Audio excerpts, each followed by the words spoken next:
Oilers Nation After Dark begins now.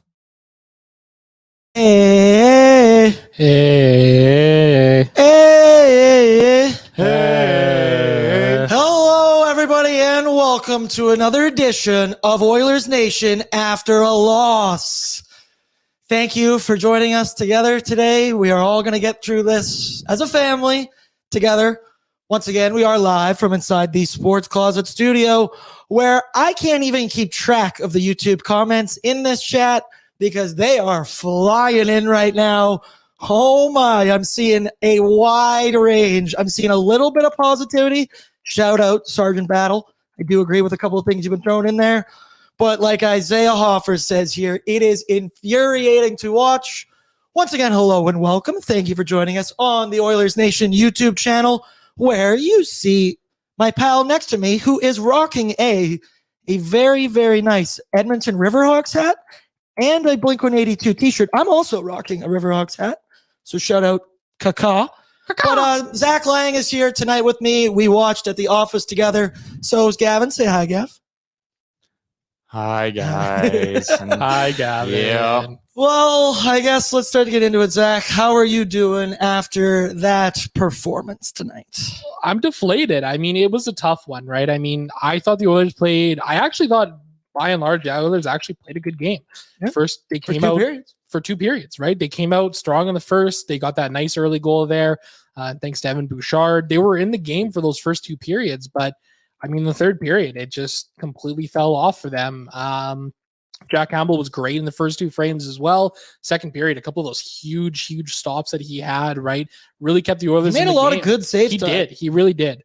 I don't think Jack Campbell was the reason the Oilers lost this game here tonight. But again, it's this third period that the Oilers are struggling with to start the year, and we saw it again here tonight. Yeah, I see in here, Occidental said Riverhawks, the only good team in Edmonton. We actually went 18-36 this season, but hey, I love crowd, that. though. I love that. Great crowd. Led the league in crowd attendance. So there's that. We're gonna spin positive things out of this game any way we can tonight. But like you said, Zach, we'll go through a little bit of the scoring summary presented by Crown Royal. Generosity lives in the small things. That's not small. It's not a small bottle behind me. Lives in the small things. And it doesn't need money or an audience or even acknowledgement. It just needs a few good people. Crown Royal, Crown, everything. I got a couple good people with me here with me today. God, I didn't want to do this show today. I'm in such a bad mood right now. We're going to keep it good. We love Crown Royal. Shout out Crown Royal. So in the scoring summary, we were able to see, dude, we got the start we wanted once again. We came out firing, not even a minute in. Boom. Evan Bouchard with an absolute boosh bomb from Leon Draisaitl and Evander Kane, as you see it on your screen here. A goal a minute in. Boys were rolling hot. Boys were rolling, Zach. It was such a positive start. We were loving it. There was a lot of talk of Bouch in the chat before. There's a shit ton of talk about Bouch in there right now. What did you think about the start for the Oil? It was perfect. It really was. I mean, it was a great start to the game. I mean, coming out 54 seconds in, a strong first shift to kick off the game. Leon Draisaitl, Evander Kane, a couple of apples on that first goal. It was great to see Bouchard activating at the point, letting that shot go. That's something that the Oilers need more from him. I mean, we all know the defensive lapses that a guy like Evan Bouchard can have. Again, this is a guy who is still a young defenseman in the NHL who's really still trying to find his way, in his own zone. People tend to forget that Bouchard is still 24 years old. He's not even in the prime of his career as a defenseman right now. We know, especially for guys like him, the defensive side of the game rather can come a little slower.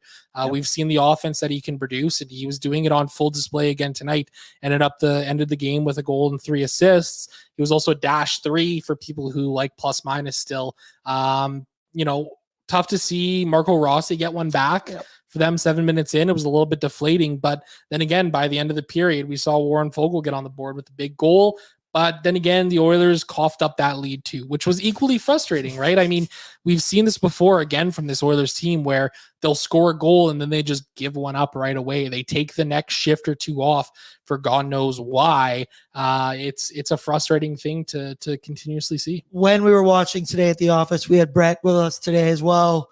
we were so jacked up, for those goals, like the Warren Fogle one. And then I think it's not 30 seconds later, it's in the back of the net from Ryan Hartman, who, yes, had a hat trick tonight. I'm sure every one of you out there predicted that. But Gavin, do we have the Warren Fogle first goal? We do. We'll throw it up. For the people. Have been absolutely. If there's one guy on the Edmonton Oilers who is showing up and showing out right now, it's Warren Fogle. My pre-lead before we started singing was going to be: is Warren Fogle the best Edmonton Oiler on the ice right now? Because I think he might just have been. Let me know in the chat who you think some of our best players were tonight. Just looking in the chat, I see Cato said, "Go off, AA Ron." We're gonna try and keep composed here. Occidental said 18 and 36 is 3.333 repeated. Better than the Oilers. Hey, that's math. That's quick correct. math. Genesis said Bouchard first goal plus 2,500. Damn, I hope you hit that. We love that. Share that next time, man. Yeah. We're a family in here. I thought we were all gonna share our bets together, which we will get into in just a bit. For Betway 19 plus, please play responsibly. And we will check in with Boardsy's bankroll. Oh, it was so close tonight, Gavin. Once again. But boom, there comes the second period. Once again, another super fast start, 32 seconds into the period. And we see Warren Fogle bury another one, assisted by Zach Hyman and Darnell Nurse.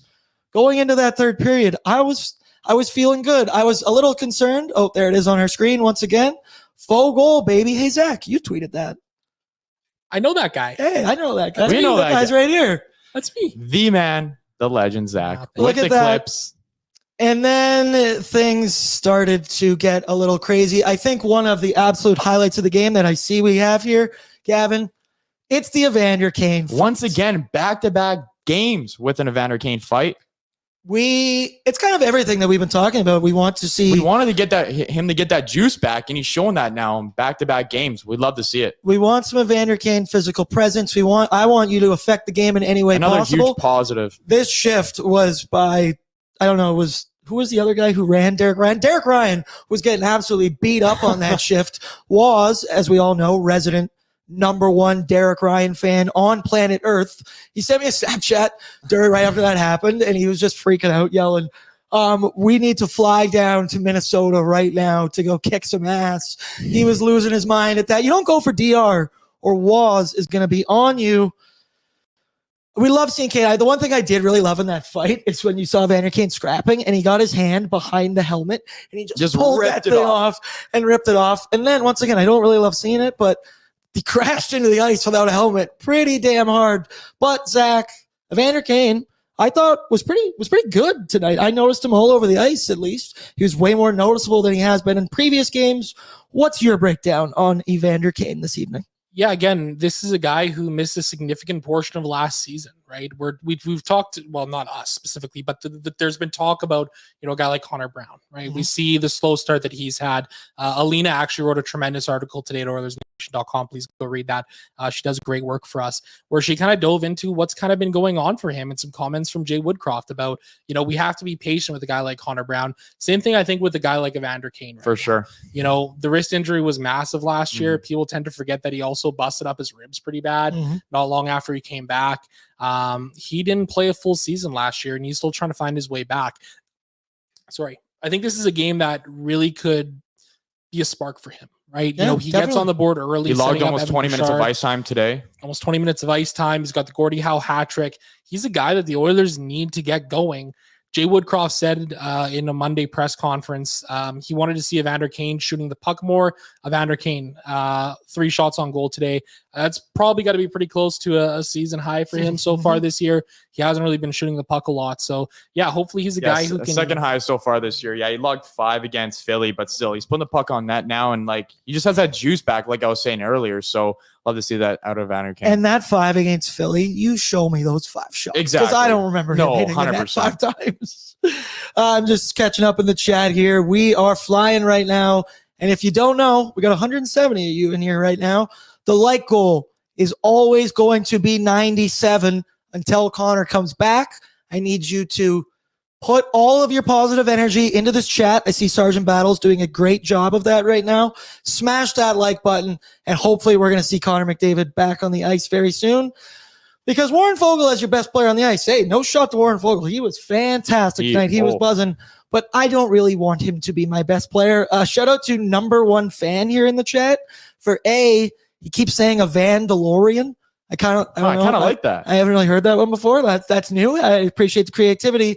And Gavin, I'm pretty sure number one fan said in the pre-gaming chat before he did for an Evander Kane Gordie Howe hat trick. Yeah, I know. And then I even mentioned like you can actually bet that on Betway. So honestly, number one fan, I hope you hit that because you would be a rich man this evening. And then continuing with the Crown Royal scoring summary, I honestly might need to take a swig out of this thing before we finish this. Things got out of hand, and they got out of hand fast. Yep. 38 seconds in, Ryan Hartman scores again. Then it's Matt Zuccarello. Actually, on that Ryan Hartman goal, I got to say, man, the pass from Kaprizov to Zuccarello to off of his skate right into the middle of the ice. I know Ryan Hartman standing in the middle of the ice, completely untouched. That's a theme for the Edmonton Oilers. We will touch on that in just a bit. But that pass from Matt Zuccarello, that was absolutely filthy. Yeah, it was nasty. Yeah, it was. I mean, you can't really be too upset about that one. I mean, it's like, what are you going to do? It's just one hell of a play all around. Yeah. It's a tough one to see go in, but credit where it's due. That was one hell of a play. As I said, Matt Zuccarello buried after the Hartman one, assisted by Kaprizov and Hartman.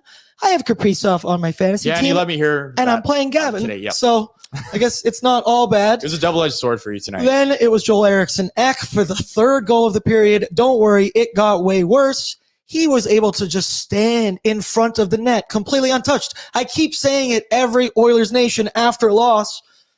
Clear the front of the net, for the love of God. Like, how does that even happen? He's able to make the quick hey, don't get me wrong. It was a nice in-tight move from Joel Eriksson-Ek. He's having a hell of a season. But somebody go put a cross-check into your spine. I don't care what it is.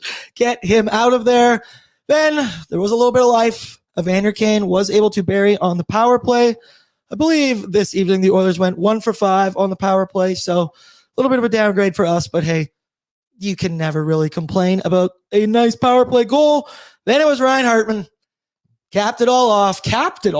Look at that. There's a nice pun there on the go. Shout out Gene. He's able to get the hat trick. The visual of Campbell just standing in his net, just hunched over, pouring water all over as the hats came down all around him. God, I hated that. And then, of course, it's Marcus Foligno who scores the empty netter after he gives the ultimate. I guess I don't necessarily want to, it's not a cheap shot, but as we saw in the third period there, him and Vinny Desharnais getting in a little bit of a scrum. In my opinion, Foligno reached over that net with his glove off, and he absolutely popped Vinny in the face. Vinny lost his mind, chased after him. And let him. Once again, and I said, ref, who are you trying to protect? Like, I don't. Exactly. When a man is chasing after another grown man around the ice like that, if you're trying to protect anyone, protect yourself. Get the hell out of there and let him go. Especially at that point in the game, we really wanted it. You could see on their way to the penalty box, Marcus Foligno had a few choice words for Vinny Desharnais. I can't repeat, but it was very clear what he was calling him. It starts with a P.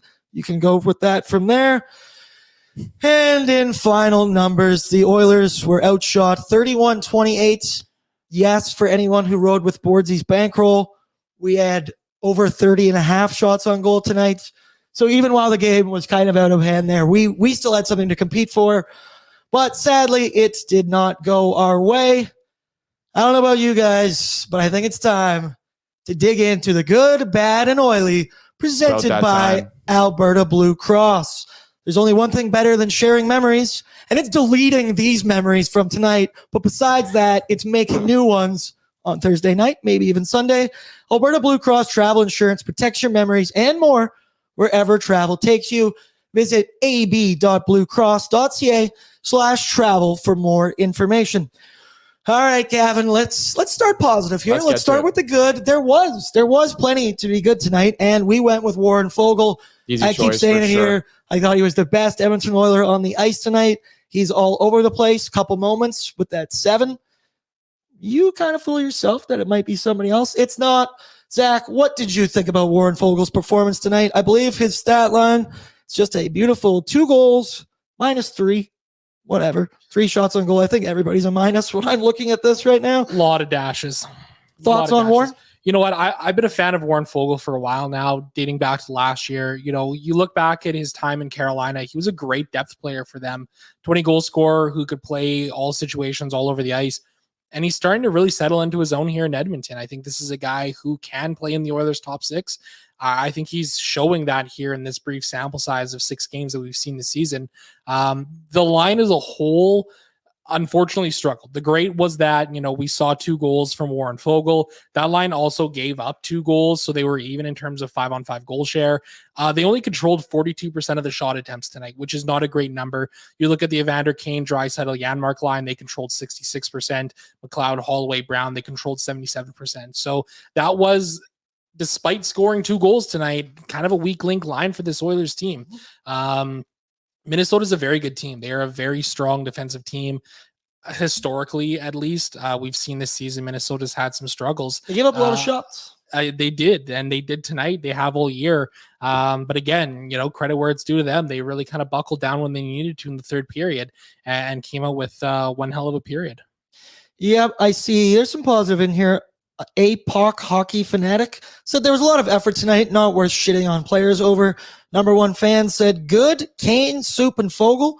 Yep, I agree with those 3. 100%. Andrew said Fogue Daddy for the win.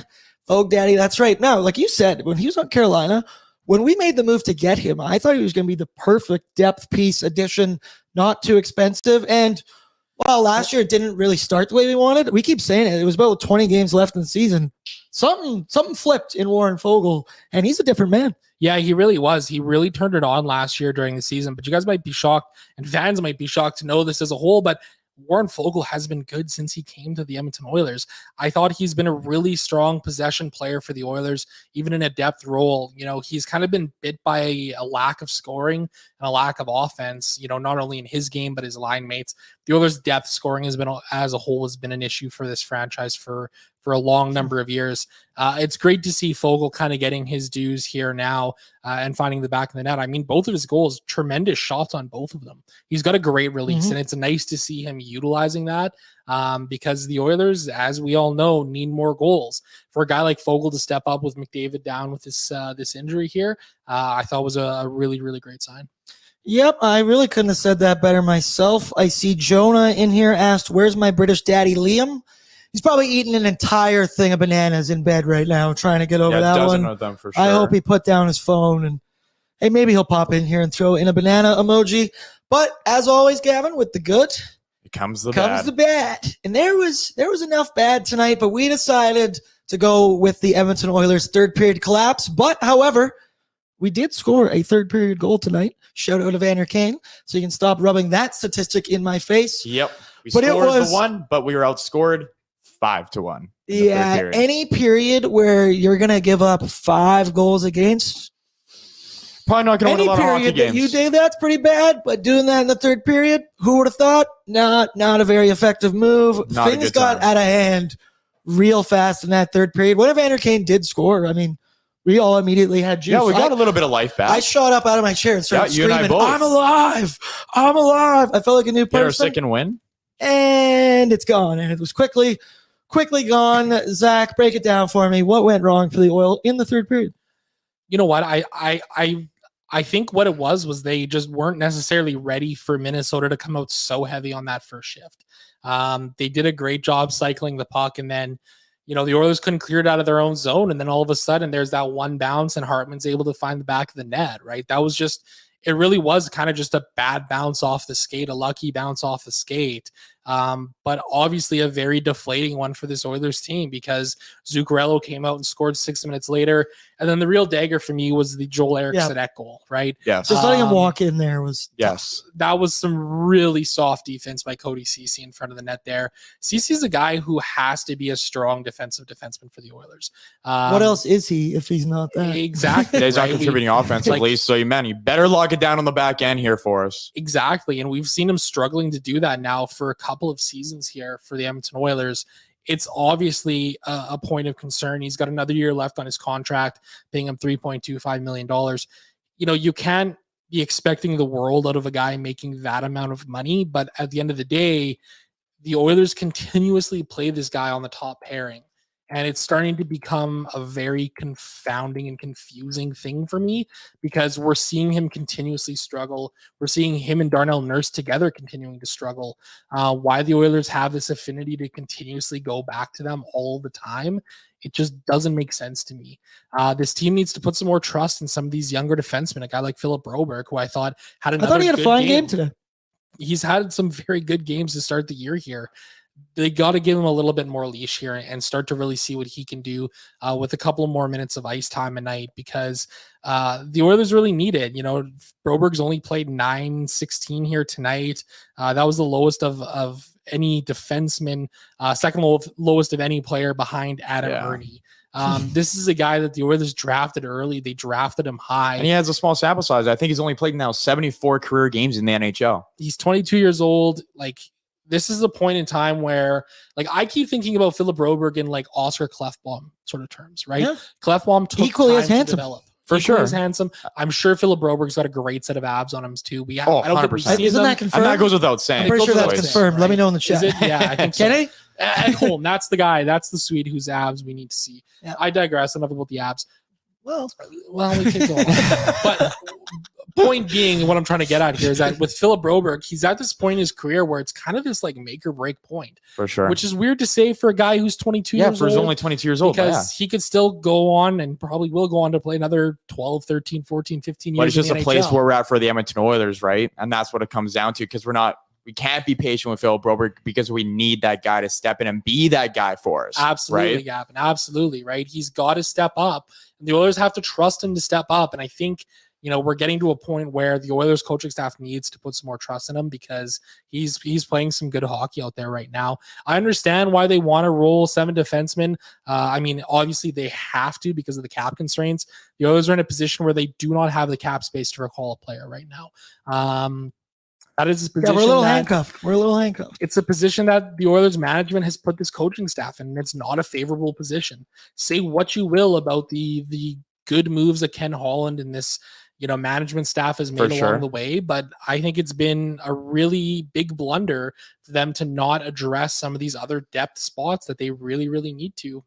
Yep. Especially in the forward ranks. Yep, definitely. I just got to keep up to date here with this chat because it's absolutely firing right now. I see Josh Human said the only way to get rid of Nurse would be to bundle him with someone like Kane. For the last time, you're not getting rid of Nurse. No. It's not going to happen. No. Quit wasting the energy with your fingers and typing that. It's falling on deaf ears here. I see a couple other things here. Genesis said Broberg looked good tonight. Glenn said Broberg had some defensive awareness at least. And then Salty Dylan said give Broberg Bouchard's minutes. And then where did I see this final buzzer said Broberg has no effect? What are you talking about? I love Oiler fans who can't agree in this chat. Like the video. Be sure to. Once again, this is really good. I see Lance said McDavid was invisible. Lance, I see you also keep asking if you can come to Oilers Nation HQ to watch the game. That's a question that is above my pay grade. You'd have to ask Jay that. I don't know. I don't think I'm allowed to bring guests on my own. What are you cackling at over there? I got a text from Wanye watching the post-game show. Has anyone considered freaking out? Love Wanye. Wanye, I think everybody's freaking out a little bit right now. Yes. Yes, everybody's kind of freaking out. I said it before this on pre-gaming. If we were to drop this one, I had the drawer open to the panic button. I'm not pressing it, but I have it in my hand and I'm putting it down in front of me to see where we're at. I see a ton of people in here talking about Evan Bouchard for the bad. Don't worry. We're going to dig into Evan Bouchard in just a minute. My boy Zach here says he's got some positive and optimistic vibes he's going to be giving off to defend Bouch. So I want you all in the chat ready to give it. Finally, the oily Gavin. It's the Kane Gordie Howe hat trick. You don't see that very often. You don't get to see a man rip another man's helmet off from behind his head. We thought Kane was everywhere. I see a lot of people in here agree. We kind of already touched on it. Evander Kane, is he back? Too soon to say. Yeah, it's far. I set you up there. You did set me up. Set me up well. Look, I mean, again, get in Zach's Twitter right now and tweet him. Yeah, exactly. Add Zach Laing. You know where to find me. You all know where to find me. No, I think we're at the point here with Evander Kane. Like I said earlier, just have to be a little bit patient here. He's going to find his game. He's going to find his stride. He's a guy, again, who's kind of got to get himself engaged in games to really get going. And I think against Winnipeg on Saturday, obviously against Minnesota here tonight, he was very engaged in both of these games. Physically, the hits, the fights, obviously the goal assist here tonight. I think this is a guy who could really turn it around, hopefully sooner rather than later, because as we all know, we'll be life without McDavid for at least one more game. Hopefully that's going to be it. Hold out hope, right? Hope will never die. As we've said here for decades. But it's not dying. It's not dying. Never will. It never will die. But again, yeah, I think Kane's a guy that obviously is going to need to step up here for the Oilers. And I think it was a really good sign tonight that he was able to do that. I see Kennedy is in here. She comes back in and said, I was told y'all were talking about Clefbaum. Yes, we were, Kennedy. We were talking about the all-abs Swedish team for the Edmonton Oilers. Yeah, it's really all I got for Evander Kane. I see number one fan said his wrist is working well. Hey, I think if he can punch another man in the face that hard, I think it's feeling all right. Yeah, I mean, again, like that was a serious injury. He said this offseason, the start of the year here, he still doesn't have full feeling in his hand and his wrist yet. It hasn't impacted his ability to shoot the puck or anything, or obviously to fight, right? So I think that should be taken as a very, very good sign of where he's at right now. And again, hopefully he can kind of turn the corner here. I loved seeing Evander Kane and Patrick Maroon getting a little chirp battle in there. I'd love to be in between those benches to know what they were Maroon saying. Was on the Wild. I forgot that he signed there. Hey, he had a chance with a wide open cage. Yeah. And while it was a great save from Jack Campbell, I also think it might have been missing the net. But either way, we'll never know because Jack stopped it. So there we go. Jack as well. He's already might have two leading candidates for save of the year, which I think is pretty fantastic. So continuing with that, we're going to get into our DoorDash hot and cold performer of the game for a limited time. Our listeners can get 25% off and 0 delivery fees on their first order of $15 or more when you download the DoorDash app and enter code NATION25. I can tell you from personal experience, this code does work, and this code can get you a little Wendy's, can get you a little Crown Royal, get you whatever you want. So my hot performer of the game tonight, we're going to go around the room. I mean, it's tough. We already said Warren Fogle for the good. We've already kind of touched on Evander Kane. So my good, and it might sound crazy in a game where you allow 6 goals, but I'm going to say that my good was Jack Campbell this evening. He made so many great saves to start this game. It got a little away from him in the third period. Beggars can't be choosers. It's so tough to find positives in here tonight. Zach, who would be your hot performer of the game?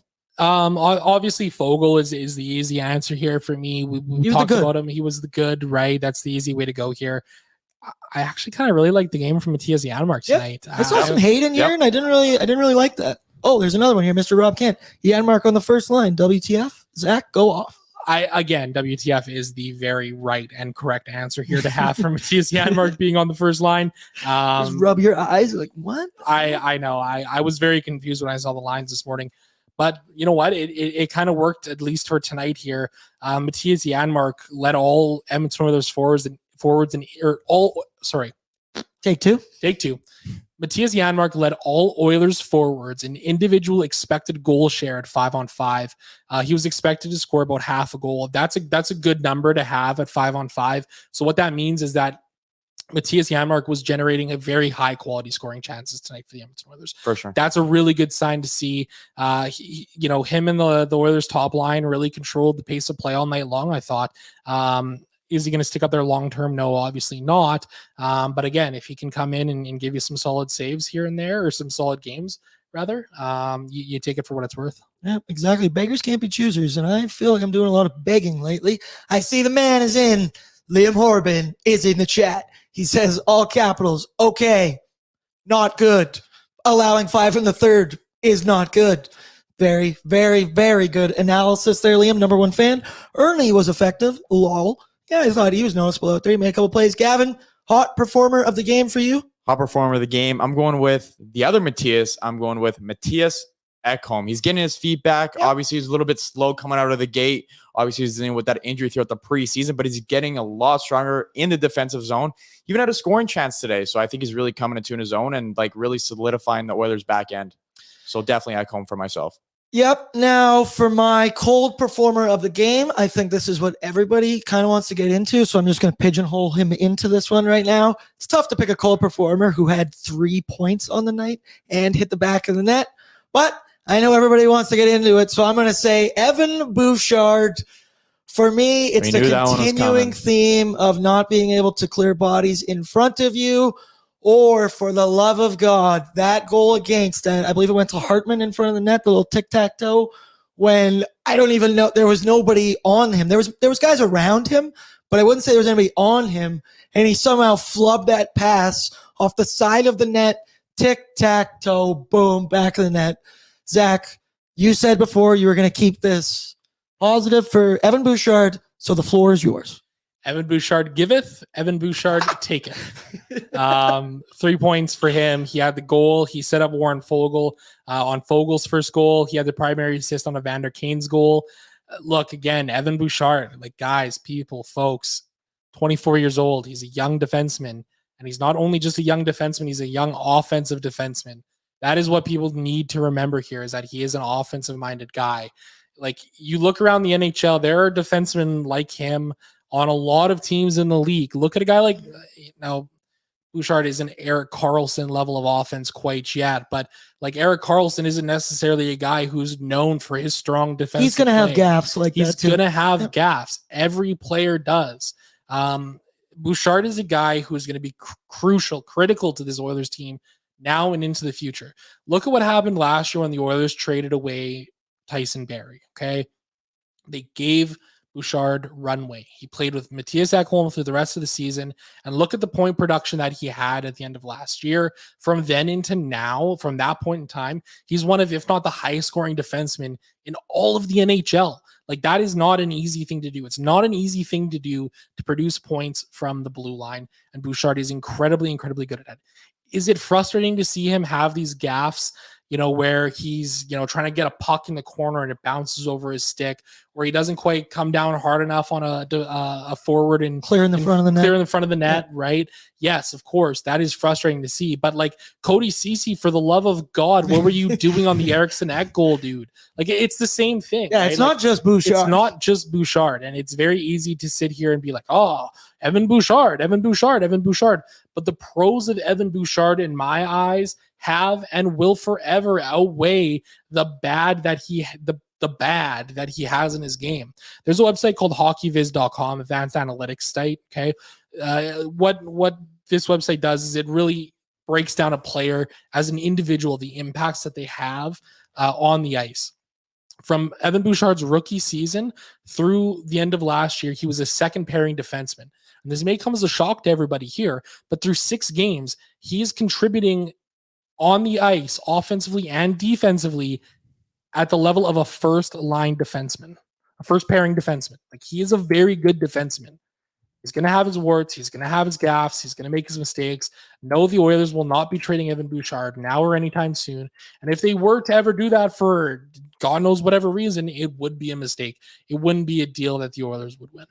Yep, and I understand all the. I think I'm gonna take the role of the chat here, kind of a couple people firing back. It's that for me, like, I appreciate the analytical community, but a lot of guys in here, right, saying it's the eye test, it's the everything there. And there's a great Simpsons quote actually for this, Zach, which is very apparent for the two of us. It says, "Statistics can prove anything, Kent. 60% of all people know that." So I do think that you can turn these numbers into any which way you kind of want. But at the end of the day, it's the thing I said about Darnell or Stuart Skinner when he comes out of the net. You can play a great game. You can play a good game. But if you have these horrible visuals of these horrible moves that you make, I understand why fans, that's the only thing that they remember, take away, or kind of analyze at the end. But Zach, you are right. Like, he is an offensive defenseman. That is what he's known for. I think everybody here kind of hopes he'd maybe hone in a little bit more on the defensive end. I see D.A. Whiteley said he needs to focus on the defense part of defense, though. Fair. Kennedy said, I miss Klim. There's a lot of Klim in here. I miss Tyson Barrie.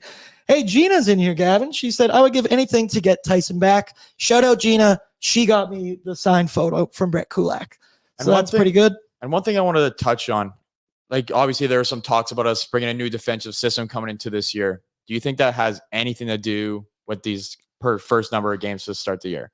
It's actually, or do you think like we're kind of overreacting? Oh, it's a new system. It's a new system. Or do you think it could be the issue? So I'm going to reference or refer here to Bruce Kurlock, one of our writers. He does great work for us at Oilersnation.com, looking at tactics. He might be on the Oilers Nation Everyday show tomorrow. Little plug. Oh, well, you're going to have to ask him about this one, Bordsy, because he had some pretty hot fire tweets tonight.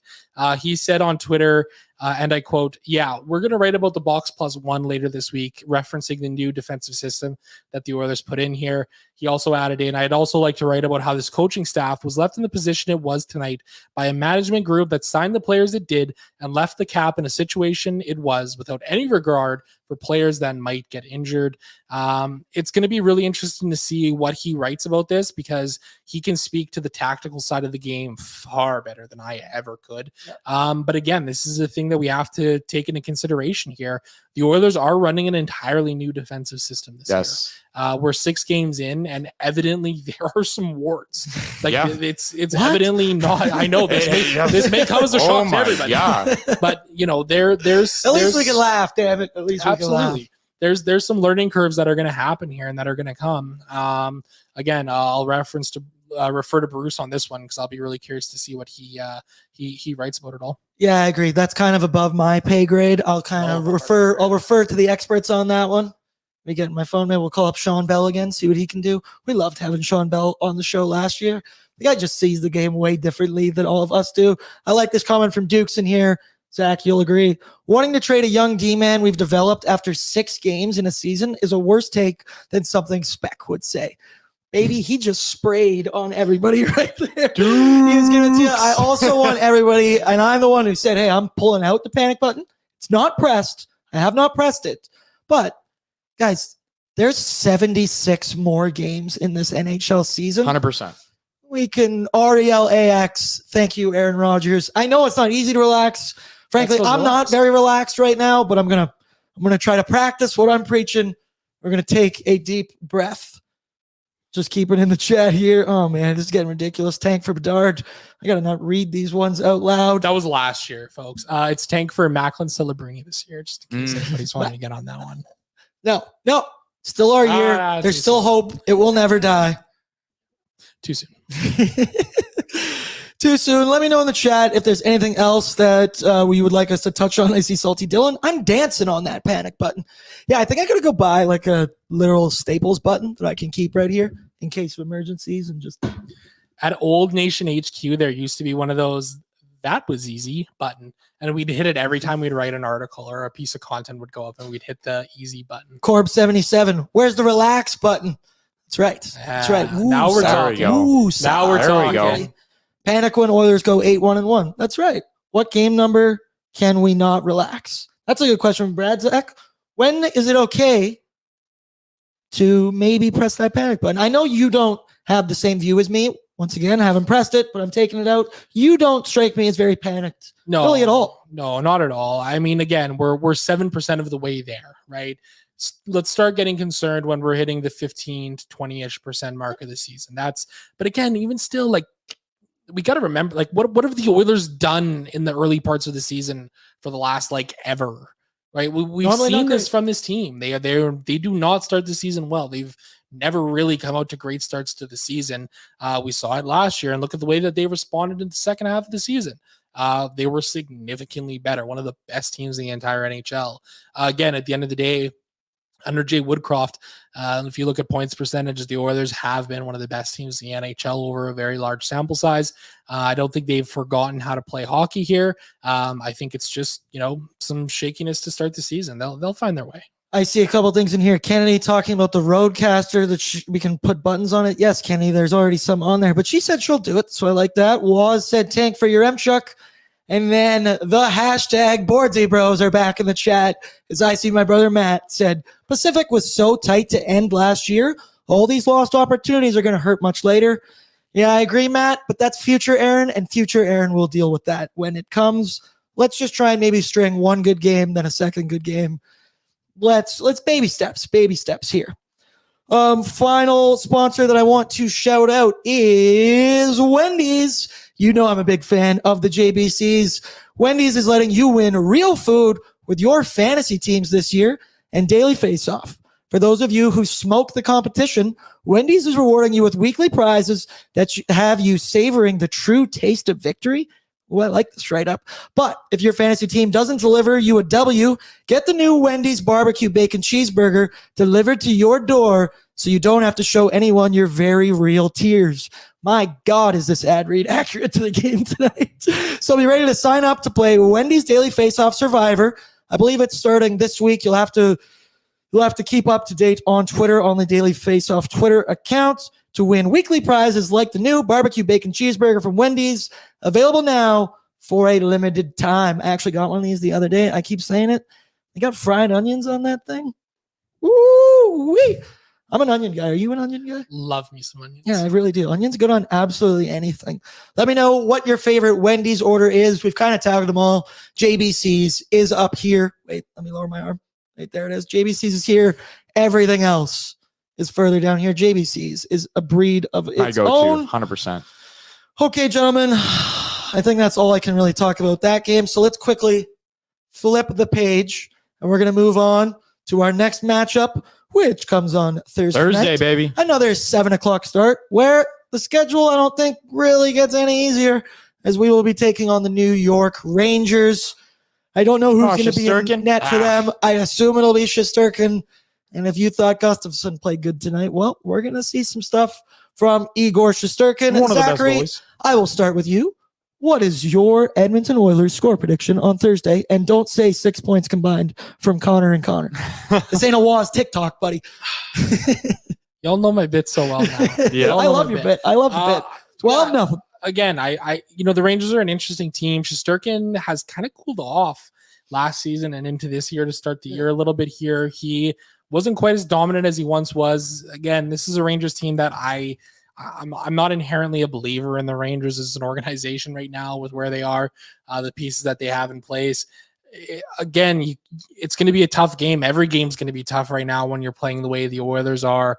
I think the Oilers will be able to bounce back. Let's go with a 3-1 win.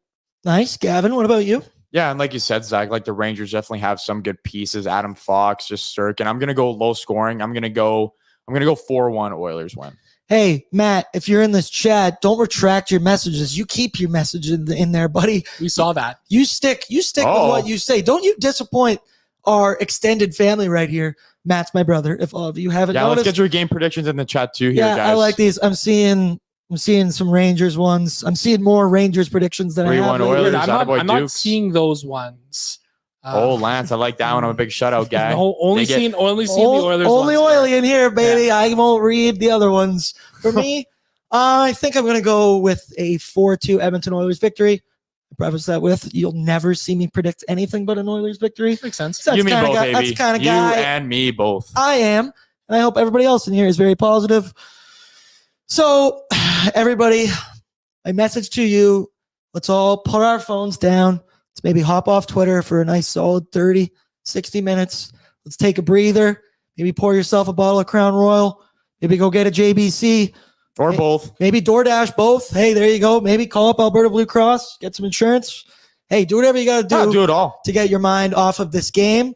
We are going to have a new edition of Oilers Nation every day. Tomorrow at noon, where Tyler Yaremchuk, Liam Horban, and myself will help. We'll get to sleep on it. It's always tough because in After Dark, you're just so fresh off the loss and like you want to say 100 things. Try to tell myself not to. You're going to sleep on it, and we'll be back and better tomorrow. I see my brother said 2-1 OTW. That's right, Boardsy. That's right. So with that, I want to say thank you to everybody in the chat tonight for coping together. I want to give a big shout out to our sponsors, Crown Royal, DoorDash, Alberta Blue Cross, and Wendy's.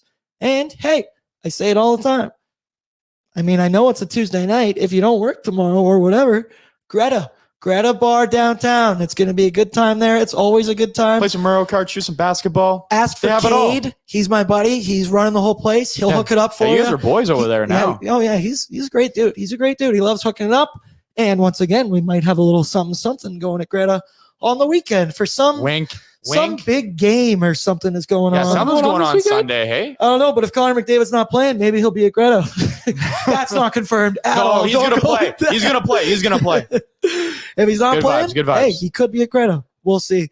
Thank you, everybody in the chat. We Yeah, appreciate thanks, it. guys. We will talk again, at least with me, Thursday, pre-gaming with Bordsy. The game, I believe, is at 7 p.m., so we'll be going live at 6 p.m. again. Thank you. I love you all, each and every one of you. Get a good night's sleep. Sayonara, everybody. Take care, guys. Best wishes.